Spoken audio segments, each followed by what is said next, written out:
Good morning. তোমরা সবাই কেমন আছো? আশা করছি ভালো আছো। আর আমি হঠাৎ করেই বাপের বাড়ি যাচ্ছি জামাই ষষ্ঠী, যেহেতু মা আমাকে নিমন্ত্রণ করেনি।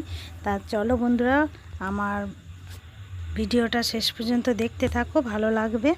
লাইক কমেন্ট সাবস্ক্রাইব করে নিও। ঠিক আছে, দেখো বাসে চলে এসেছিলাম, বাস থেকে অটো থেকে ট্রেন। আরামবাগে আমি ট্রেন ধরেছিলাম 7:15-তে। আর তারপরে ধরেছিলাম অটোয় করে চলে গিয়েছিলাম গঙ্গার ঘাটে। আর গঙ্গার ঘাট পেরিয়ে চলে গিয়েছিলাম, তারপর আর আমার ভিডিওটা করা হয়নি। ঠিক আছে, আর গঙ্গার ঘাট পেরিয়ে একবারে চলে যাব আমি। দেখো কত লোকজন আছে গঙ্গার লঞ্চে। আর আমি এটা পেরিয়েই চলে যাব অটো করে যাব, ট্রেন ধরবো। কিন্তু ট্রেনেতে আমি আর ভিডিও করতে পারিনি, প্রচণ্ড ভিড় ছিল বলে। আর চলে যাব একবারে আমি ভ্যানেতে। ঠিক আছে, এটা হচ্ছে আমার বাপের বাড়ির রাস্তা। আমি বলেইছিলাম আমার বাপের বাড়ি অনেক দূর, নদিয়া জেলায়, সেই জন্য চলে এসেছি। দেখো ভ্যানে করে এবারে আমি যাব মায়ের বাড়ি, মাকে একটু সারপ্রাইজ দেবো, কেননা মা যেহেতু জানে না। ঠিক আছে, তাই যে চলে গেলাম মায়ের বাড়িতে। আর দেখো মায়ের রিয়াকশানটা তোমরা নিজের মুখে একবার দেখে নাও। না জানিয়ে এসেছি, সেই জন্য মা বলছে কে এসেছে দিয়ে বলছে ওরে বাবা রে তোরা এসেছিস। সেই জন্য মা খুব খুশি হয়েছে, আর আমার ভাইয়ের বউ খুব খুশি হয়েছে।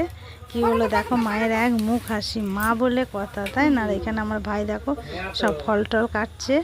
আর ভাই জানে, ভাইয়ের বউও জানে, কিন্তু মা জানে না। ঠিক আছে, তা চলো এবারে দেখো জামাই মিষ্টি দিয়ে দিচ্ছে সেলোজের হাতে। ঠিক আছে, সেলোজ খুব আনন্দ আছে, ফুর্তিতে আছে। আর দেখো লস্যি দিয়ে দিল ঠান্ডা ঠান্ডা। তারপরেই চলে গেল ফোঁটা দেওয়ার জায়গায়, কেননা অনেকটা বেলা হয়ে গেছে তো, তাই ফোঁটা দেওয়াতে দেখো কত রকম ফল মিষ্টি সব রকম সাজিয়ে দিয়েছে।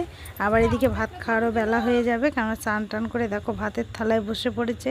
কত কিছু আয়োজন করেছে যে কি বলবো। দেখো এখানে আছে 5 রকম ভাজা, ডাল, রুই মাছের পোস্ত, চিংড়ি মাছের মালাইকারি, অনেক রকম ছিল, খাসি মাংস, মুরগি মাংস, চাটনি, পাঁপড়, দই, রসগোল্লা, তারপরে অনেক রকমের মিষ্টি, ফল ফুল দিয়ে জামাইকে খেতে দিয়েছে।